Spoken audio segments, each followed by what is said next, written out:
There's a metaphor I like to use, and it helps me expand my worldview and look at things from multiple different angles. Everybody has their own political identity, and this can be based off a number of different things. They can be based off our experiences, they can be based off the people we know, they can be based off our education, and a myriad of other factors. And as part of our political identity, we might feel more comfortable with one party or ideology over another. But I firmly believe, just like fingerprints, everybody's political identity is a little bit different. That everybody's political identity is unique to him or herself. There are some people who remain very strongly identified with one ideology or party, and there are others, like me, who feel more comfortable weaving in between party and ideological lines. Ultimately, though, even if you strongly identify with an ideology or party, your political ideology is yours and yours alone, and it is unique. So I definitely have my own political identity, and among the general population, I think it's fairly unique. But I don't like to stay in the same point of mind constantly. I don't want to become stagnant and complacent. I want to always be looking at the issues that confront our world through multiple lenses and from multiple angles. That's why I use this metaphor. This metaphor that I have a secret drawer, and inside my drawer are dozens of different pairs of glasses. Some of those glasses are red, some of them are rose-tinted, some of them are blue, some of them are very stylish, some of them nobody wear anymore, and some of them might belong to an alien species. But sometimes I get tired of my natural glasses-free view of the world. Sometimes I want to see that view through a different lens. So maybe I'll grab one of my glasses that's labeled neoconservative and put them on, and I can get a sense of how a neoconservative views the world and think about what issues and arguments are important to them. Or maybe I'll put on my green or environmentalist party glasses and see the issues that environmentalists are most concerned about. And comparing and contrasting these different views of the world when you're putting on multiple sets of glasses, to me, is very informative. But today, I want to take out one of my favorite pairs of glasses, and these are my socialist pair of glasses. And what's interesting about these glasses is that they're making a comeback. They used to be a very fashionable set of glasses to wear. However, have fallen out of use in the past couple decades. But now, many people are picking up these glasses again, putting them on, and saying, you know what, I like this. These feel pretty comfortable. But something tells me the people putting on those glasses now wouldn't get along very well with the people who put on those glasses 100 years ago. Society changes, issues come up, people's frames of references aren't always the same. So I think it's important to keep in mind that there are always multiple iterations of the same type of glasses. And I've always personally felt more comfortable with the older socialist glasses than the newer ones. So I want to take my time here today to make an argument framed under my older socialist glasses. And this is going to allow me to do one of my favorite things to do on this podcast, which is use ideas and arguments from one side of the political spectrum to support an idea from the opposite side. Meaning, I frequently enjoy using right-wing arguments to defend left-wing ideas, or vice versa. So, for example, I will make right-wing arguments as to why something like a basic guaranteed income for all is a good idea. Because you can argue that a basic guaranteed income will actually reduce the size of government by making social programs such as welfare or unemployment insurance unnecessary, as well as it would cut a huge amount of government red tape, ensuring that you will need far less government bureaucrats to do the same job. Today, however, I'm going to make a left-wing argument as to why a left-wing idea is actually a right-wing one, or at the very least benefits the right wing far more than it does the left. So let me tell you exactly what we're going to do today. Today, I'm going to argue why forwarding notions such as white privilege, straight privilege, thin privilege, male privilege, and so on and so forth do not help the classes of people they intend to help. Quite the contrary, these notions ultimately end up in creating a more unequal society and allow the richer to get richer and the powerful to only accumulate more power. And I will be making this argument through my socialist glasses. So buckle up, everybody, because things might get a little messy in here as we delve into our 11th episode of Ne Plus Ultra, Wealth Privilege. This idea that identity is the primary determination of your privilege within society is not just wrong, but only helps the powerful and continues to marginalize the oppressed. We know identity is not the major factor in determining privilege because your identity doesn't have bearing on social rights. Now, everybody has the right to vote. They have the right to go to school. They have the right to learn about the topics which interest them. They have the right to start their own business. They have the rights of mobility within their country. They have the rights to peacefully assemble. They have the rights to freedom of speech. These rights are overwhelmingly applied equally to all members of society. And when they are not, it is an absolute tragedy and mockery of the principles for which our Western pluralized democracies stand for. But there are rights and privileges that are denied to you based on class.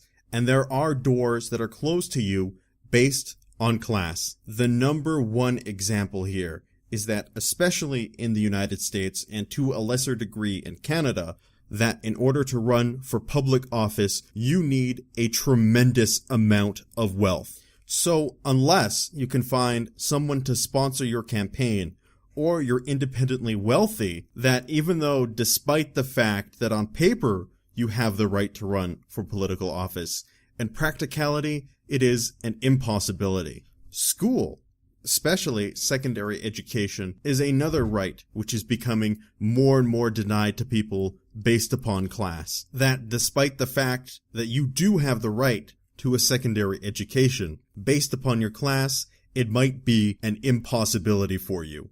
But the most egregious examples of wealth privilege are on display in the justice system, where in the justice systems of many countries, including Canada, including the United States, it is theoretically possible to effectively buy your way out of a conviction. Don't believe me? There is, of course, a few famous examples of this, but let's just look at two briefly.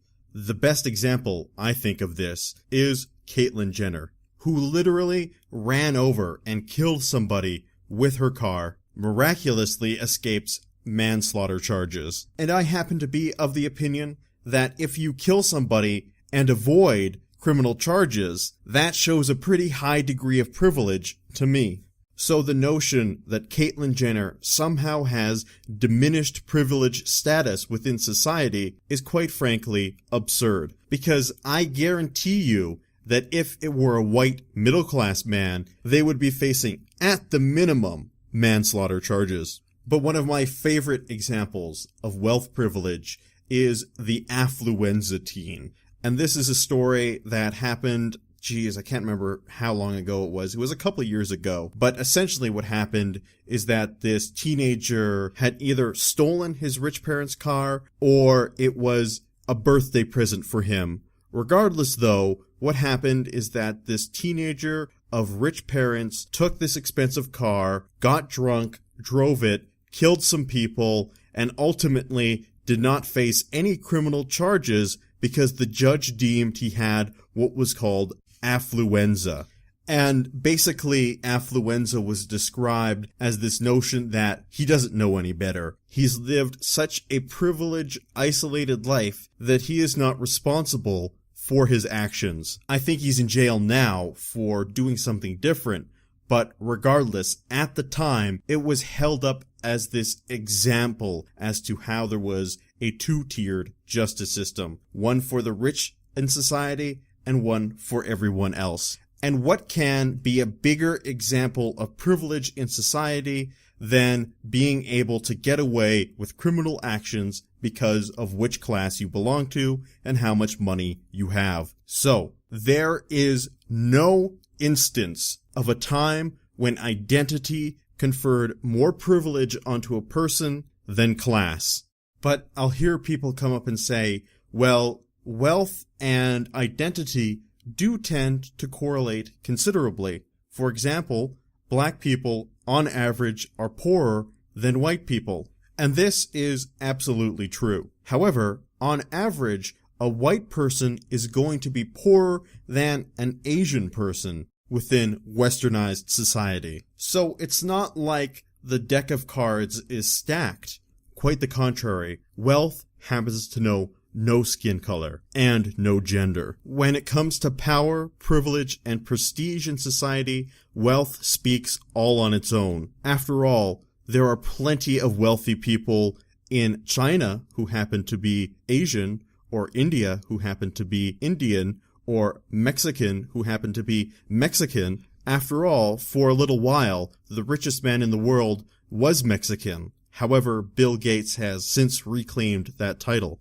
But any of these wealthy people from China, India, or Mexico has considerable more privilege than a middle-class white person. Not just on their own country, but if they were to move from their home country to a westernized society, they would instantaneously have more power and privilege than a middle-class white person due to their extensive wealth.